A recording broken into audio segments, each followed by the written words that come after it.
आता नाशिकमधून एक मोठी बातमी आहे। नाशिक पोलीस सध्या ऍक्शन मोडवर आलेत। गुन्हेगारी प्रवृत्तीच्या लोकांना दणका देण्यास पोलिसांनी सुरुवात केली आहे। नाशिकमध्ये उत्तर प्रदेश पॅटर्न राबवत सातपूर गोळीबार प्रकरणातील आरोपी प्रकाश लोंढे आणि त्याचा मुलगा दीपक लोंढेच्या अनधिकृत इमारतीवर हातोडा चालवण्यात आलाय। सातपूर परिसरामध्ये नंदिनी नदीलगत ही 2 मजली अनधिकृत इमारत बांधण्यात आली होती। त्यावर आज मनपाने बुलडोझर चालवायला सुरुवात केली आहे। याच इमारतीतून गुन्हेगारी कारवाया सुरू असल्याचा पोलिसांना संशय होता। 8 ते 10 वर्षांपूर्वी प्रकाश लोंढेच्या अनधिकृत कार्यालयामध्ये भुयार सापडल्यानं पोलिसांनी तिथे तोडक कारवाई केलेली होती। त्या भुयाराचा वापर गुन्हेगारी कृत्यांसाठी करण्यात येत होता।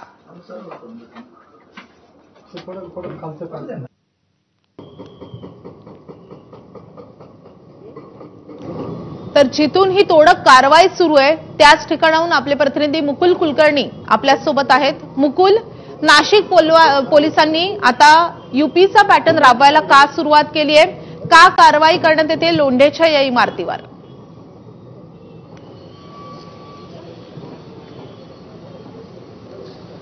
नाशिक शहरामध्ये गेल्या काही दिवसांपासून गुन्हेगारी मोठ्या प्रमाणामध्ये वाढलेली होती। नागरिक दहशतीखाली जगत होते आणि त्याचमुळे गुन्हेगारांना कुठेतरी अद्दल घडवावी, राजाश्रय ज्यांना आहे तो राजाश्रय उद्ध्वस्त करावा, गुन्हेगारांचं साम्राज्य उद्ध्वस्त करावं, यासाठी पोलिसांकडून कारवाई केली जात होती आणि त्यामध्ये नाशिक महानगरपालिका देखील सहभागी होत आहे। प्रकाश लोंढे आरपीआयचे पदाधिकारी होते, त्यांच्या माध्यमातून ही अनधिकृत इमारत नंदिनी नदीच्या पूररेषेमध्ये उभारण्यात आलेली होती आणि म्हणूनच महानगरपालिकेच्या वतीने आता पोलीस बंदोबस्तामध्ये ही कारवाई केली जात आहे।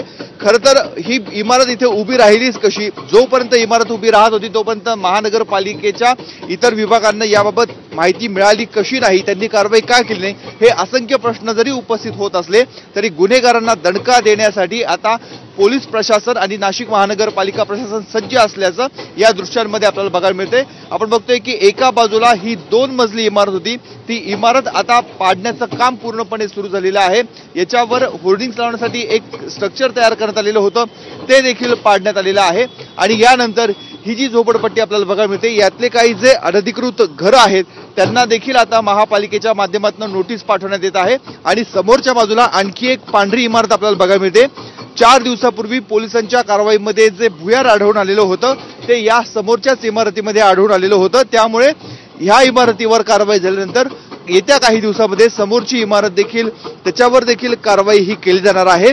त्यामुळे नाशिक शहरातील गुन्हेगारांवर आता अंकुश ठेवण्याचं, त्यांचं साम्राज्य उद्ध्वस्त करण्याचं, गुन्हेगारीचे अड्डे उद्ध्वस्त करण्याचं काम प्रशासनाच्या माध्यमातून केलं जाते आणि म्हणूनच यूपीचा पॅटर्न नाशिकमध्ये या कारवाईपासून सुरू झालाय का, हा प्रश्न देखील निर्माण होतोय।